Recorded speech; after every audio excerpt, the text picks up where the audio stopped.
Okay, let's get back to Heart of the Hunter. Let's talk about the motorcycle stuff. That's exciting. That's engine, and That was some of my favorite BMW did an amazing job in supporting this whole process. Yes, bike was amazing. It was big and it was hard because the trick was to find somebody that could ride a bike. And fortunately, there's literally a handful of guys that I trust that can ride a bike. We did a bike thing as well on Jiva, didn't we? Yes. That's actually where we met. Yeah. Yes, I remember that. That wasn't the guy. But I found a guy. He's from a motocross background, and he's worked in the film industry for a while now. Okay. And the criteria was Anthony Raynaud. Yeah, Anthony Raynaud. Ant. Yeah. We needed a guy that could wheelie this GS 1250 and hold it there. We needed a guy that can slide this bike. We needed a guy that can do dirt roads, tar roads, ramp the bike. All these sequences, and to have that in one person is not easy. So he was the guy. Right. From day one, we did a rehearsal on that old GS that we got. I think Gravitron organized that old. They were the effects company. Right. They organized that old GS, and we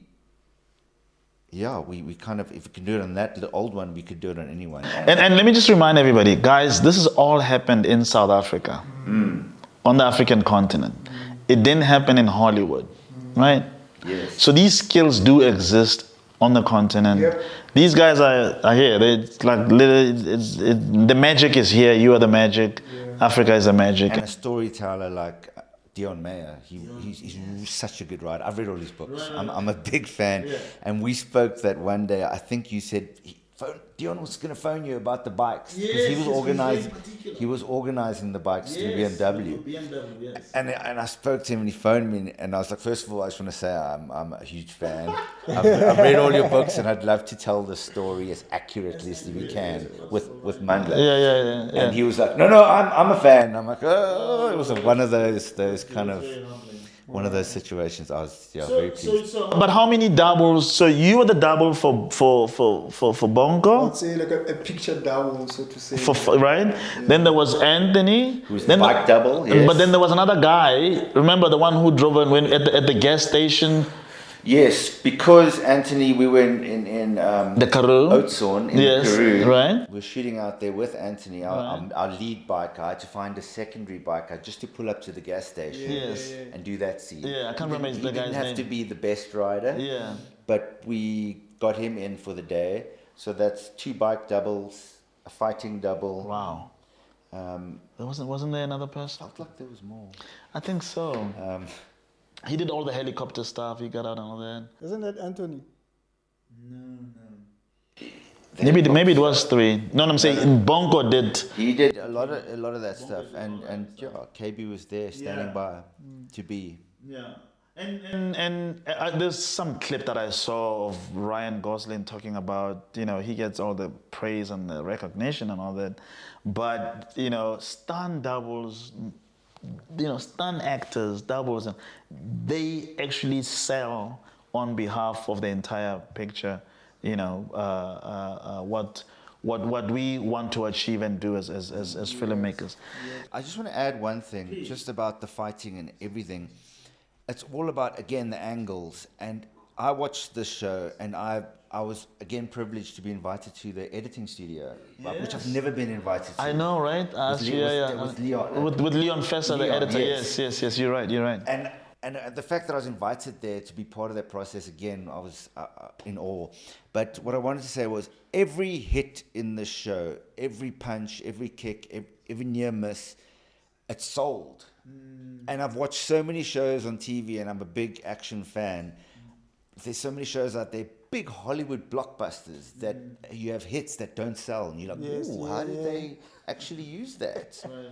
But this show, every single hit sold. And that was my first thing I think I said to you on the phone. Wow, everything sold. I'm so stoked. And that was my number one thing I took out of that show after I finished watching it. Yeah. You? What did you take up? And I do want to say something about that, like what Oliver just said. I think the success of the movie on its own, it's like, okay, wow, yes, we can do this thing, Right. and yes, the world knows that we can, Right. and it's just a matter of us like getting more and more of stuff like that. On this momentum. Yeah, just go with this momentum, tell our own stories. Come, yes, we can do it. Great stories. You know what I'm saying? Like, yeah. I think this is the time. But also, I just want to put this out there. The collaborative process is such a recipe, great recipe of being able to achieve an amazing, product. Because this is business, isn't it? But more than that, you have to make, like Alfred Hitchcock says, the film is made in the prep. These two gentlemen here knew by the time we got on set that there's no time to be wasting any. They had it prep 3-4 weeks. I fought for us to have that prep time so that they can be able to do the choreography, get the hits right, the angles right. There were times on set where Oliver would come to me and say, no, Mandla, I'm sorry, putting the camera there, it's not gonna work.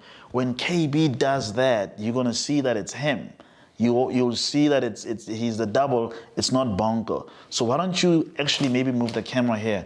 I'm sorry. Then I'd have to do that. I was like, okay, sorry, go to the cinematographer, Trevor, and say, Trevor, no, but Mandla, the lighting, we're trying to tell a story, we're working together here, right? So it's important that you, as the captain of the ship, you put yourself out there to make sure that the ship that you're, riding with here, everybody knows what they're doing, and then they are on board with that vision.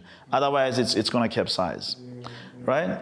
Don't forget to subscribe, like the channel of what we're doing here, and let us know what you want us to be able to talk about, right? This is just the beginning. Stunts. The next time we'll be talking about editing. The next time we'll be talking about directing. The next time we'll be talking about how do stunties work with cinematographers. There's a great stunt guy who has gone on to direct films now. He's done Extraction.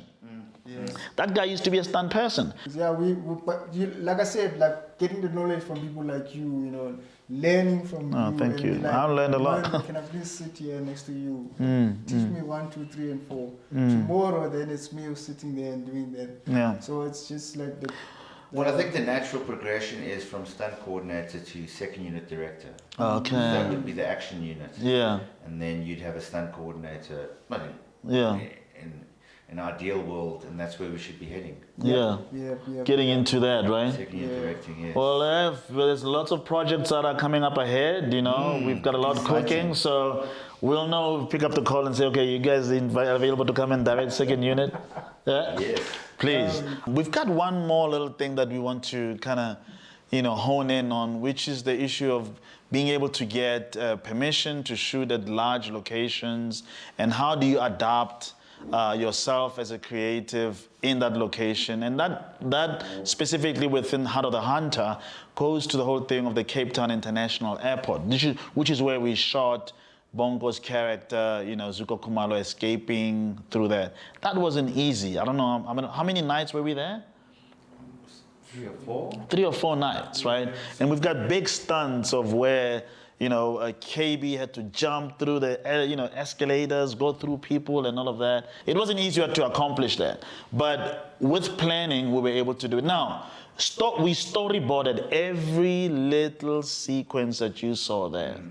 However, when we got to the location and we started doing a location recce in the prep, we found out some very interesting news where the airport said, no, you can't do that because of safety and all of that. And what happened after that? Because that talks to the whole... Oh, right. We couldn't slide all the way on the handrails, because you've got the escalators with those rails that kind of travel one direction. We couldn't slide on there. Was it? No. In between. The hollow thing outside. Oh, jeez. That's where it started. You wanted them coming down this wall. There's an angled pillar that you wanted them jumping on the top floor and sliding down that. Yes. And inside the pillar was this metal cover, and that wasn't structurally strong enough to hold a person. So that had to change to the escalator inside.